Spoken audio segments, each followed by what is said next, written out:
अभी हमने last video में रैशनल नंबर और इरेशनल नंबर के बारे में पढ़ा, terminating decimal and non terminating decimal के बारे में पढ़ा, non terminating and repeating and non terminating and non repeating numbers के बारे में पढ़ा। अब मैं आपको बताने जा रहा हूँ कि कुछ और नंबर्स भी हैं जो इरेशनल नंबर्स होते हैं, जैसे कि √2, √3, √5, √7, √11।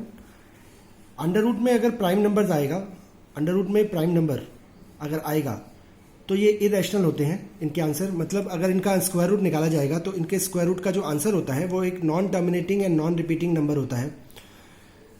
तो अंडर रूट में जो प्राइम नंबर्स होंगे ये हमेशा इरेशनल नंबर्स होंगे। अब जैसे एक्सरसाइज 1.3 क्वेश्चन नंबर 9 है हमारे पास। क्वेश्चन नंबर 9 है कि classify the following numbers as rational और इरेशनल।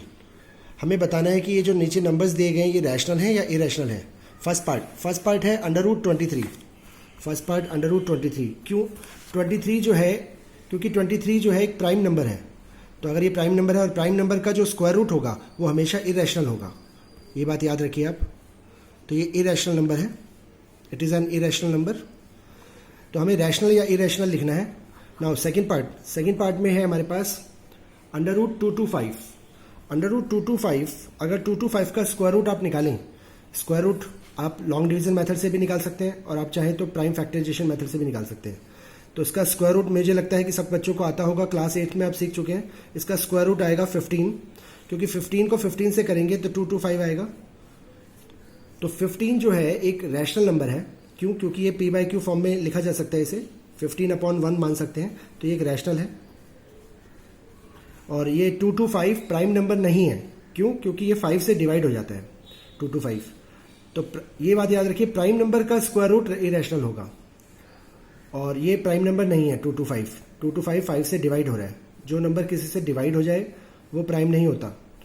प्राइम नंबर वो होता है जो किसी से भी डिवाइड ना हो, सिर्फ 1 के अलावा, अपने या 1 के अलावा किसी और से डिवाइड ना हो, वो प्राइम होता है। अब थर्ड पार्ट है 0.3796। 0.3796 हमें बताना है कि रैशनल है या इरेशनल है। देखिए ये एक टर्मिनेटिंग डेसिमल है क्योंकि ये 6 पे स्टॉप हो गया। तो अगर ये टर्मिनेटिंग है तो जितने भी टर्मिनेटिंग डेसिमल होते हैं वो रैशनल होते हैं। ये एक रैशनल नंबर है। अगर ये पॉइंट के बाद चलता जाता नॉन स्टॉप होता नंबर तो ये नॉन टर्मिनेटिंग होता। बट ये नॉन टर्मिनेटिंग में हमें फिर ये देखना पड़ता है ये रिपीटिंग है कि नॉन रिपीटिंग है। अगर रिपीटिंग होता तो रैशनल होगा, बट अगर नॉन रिपीटिंग होगा तो याद रखिए सिर्फ नॉन रिपीटिंग ही इरेशनल होगा। Non terminating and non repeating he irrational होगा। नाउ फोर्थ पार्ट जो है हमारे पास 7.478 478 एंड सो ऑन, ये नंबर गिवन है। हमको बताना है कि ये रैशनल है या इरेशनल है। 478 देखिए 478 बार बार आ रहा है, 478 रिपीट होता जा रहा है। तो 478 के ऊपर बार भी लगा सकते हैं। तो इसे हम कहेंगे नॉन टर्मिनेटिंग नंबर है ये, क्योंकि चलता जा रहा है, नॉन टर्मिनेटिंग है। और नॉन टर्मिनेटिंग में कौन सा है? ये रिपीटिंग है। तो नॉन टर्मिनेटिंग एंड रिपीटिंग क्या होता है? Rational. Non terminating and repeating होता है रैशनल।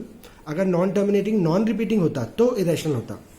नाउ फिफ्थ पार्ट जो है ये है हमारे पास 1.10 100 100 100 1 4 टाइम्स 0 1 एंड सो ऑन। तो ये जो नंबर हम देख रहे हैं ये एक नॉन टर्मिनेटिंग नंबर है। और नॉन टर्मिनेटिंग में कौन सा है? Non terminating and non repeating number है, रिपीट नहीं हो रहा। तो ये इरेशनल है, ये एक इरेशनल नंबर है।